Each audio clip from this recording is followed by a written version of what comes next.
Mes chers responsables, militants et sympathisants de l'UFDG, mes très chers compatriotes, à cette étape critique de notre histoire, où notre vivre ensemble est menacé, notre avenir commun hypothéqué, personne n'a envie d'entendre des discours sans effet ni lendemain, je le sais. Chacun attend des actes susceptibles d'apporter les changements espérés par notre peuple.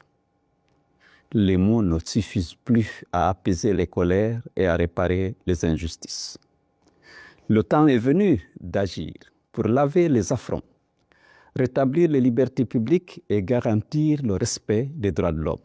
Peuple martyr de Guinée, nous nous rendons compte que le 5 septembre 2021 a été le début d'un véritable déclin national, le point de départ de toutes sortes de dérives.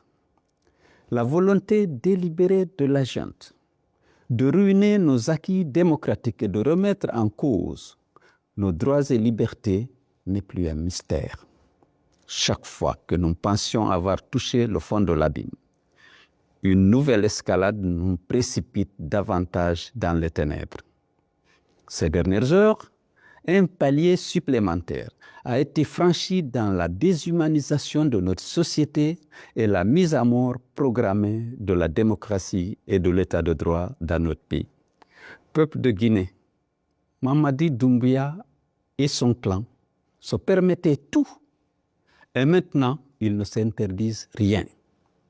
Après s'être pris pour le peuple en se substituant à lui, un groupe de prédateurs se prend pour Dieu en s'arrogeant le droit de vie et de mort sur les citoyens, les entreprises et les partis politiques. Ce groupe se maintient par le climat de terreur qu'il entretient et la répression sanglante qu'il utilise pour intimider et frapper toutes les voix dissonantes.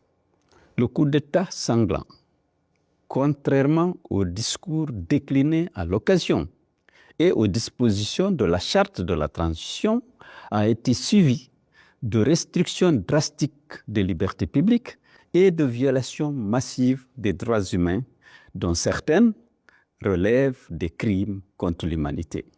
Assassinats ciblés, disparitions forcées, enlèvements, séquestration. Même les personnes les plus fragiles, les enfants, les femmes, les personnes âgées n'ont pas été épargnées. Mamadi Doumbouya vient d'ajouter à son sinistre bilan de restriction des libertés publiques et de violation des droits humains la décision injuste de dissolution des partis politiques les plus représentatifs de la scène politique.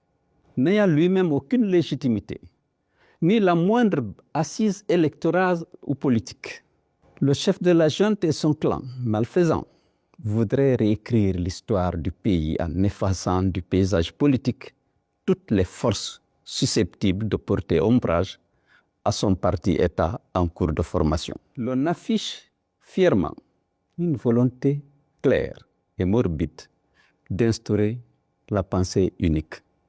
Un parti-État afin de consacrer un exercice solitaire du pouvoir au détriment de la souveraineté populaire.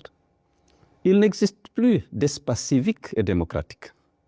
Les droits politiques et les libertés fondamentales, après avoir été piétinés, sont aujourd'hui purement et simplement supprimés.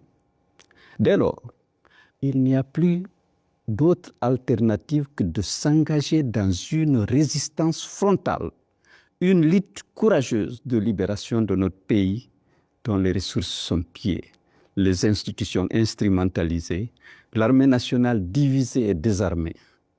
Cette lutte s'impose à nous comme un devoir moral et une nécessité historique. À cet égard, j'exhorte les responsables, militants et sympathisants de l'UFDG et tous les Guinéens épris de liberté et de justice à se lever comme un seul homme et à recourir à tous les moyens pour mettre fin à ce régime d'exception qui n'a que trop duré. Nous savons désormais que ce n'est ni par le dialogue, ni par la voie démocratique, ni par les moyens légaux qu'on obtiendra des changements politiques et le véritable retour à l'ordre constitutionnel. Il n'y a pas d'autre solution. Après avoir épuisé tous les recours à l'interne et face au silence assourdissant de la communauté internationale, que de nous battre pour nous libérer par nous-mêmes. Je sais à quel point les militants de l'UFDG sont attachés à la démocratie et à leurs droits et libertés. Les sacrifices qui sont consentis ces dernières décennies pour défendre ces valeurs sont une illustration éloquente de cet attachement.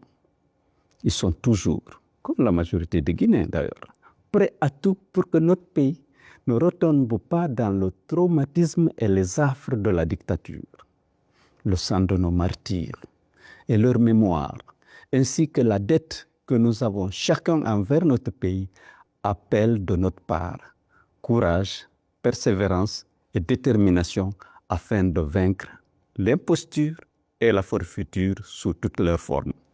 J'en appelle à l'union sacrée des forces vives du pays pour réunir toutes les conditions et se donner toutes les chances d'une victoire sans appel sur ceux qui ont trahi notre peuple et leurs serments. Nos clivages actuels et les rancœurs du passé sont à reléguer au second plan. Si nous voulons être unis et forts afin de parvenir rapidement à notre objectif de libérer notre pays de la dictature, le moment venu, chacun répondra de ses actes. L'oubli et le pardon habituel ont trop longtemps garanti l'impunité et encouragé la récidive. Peuple de Guinée, Mamadi Doumbia, après avoir trahi sa parole et son serment, nous déclare ouvertement la guerre en voulant effacer d'un trait de plume l'héritage de nombreuses années de conquête, de sacrifices et de lutte épique de notre peuple. Il sera vaincu par les forces démocratiques et patriotiques, majoritaires et incorruptibles. À travers toute l'histoire, on a vu comment finissent les dictatures. L'on voit le sort funeste qui attend aussi tous ceux qui soutiennent et encouragent l'oppression. Comme nous l'enseigne Thomas Jefferson, quand l'injustice devient loi, la résistance devient un devoir. Face à Mamadi et à son clan, seule la résistance nous permettra de recouvrer nos libertés individuelles et collectives, nos droits confisqués. Sous la dictature, nous périrons tous. La dignité de notre peuple et l'honneur de notre pays ne sont pas négociables. La dictature ne passera pas. Les tyrans tomberont tous, soyez-en sûrs. Vive la lutte, vive la résistance patriotique, vive le peuple de Guinée, libre et souverain.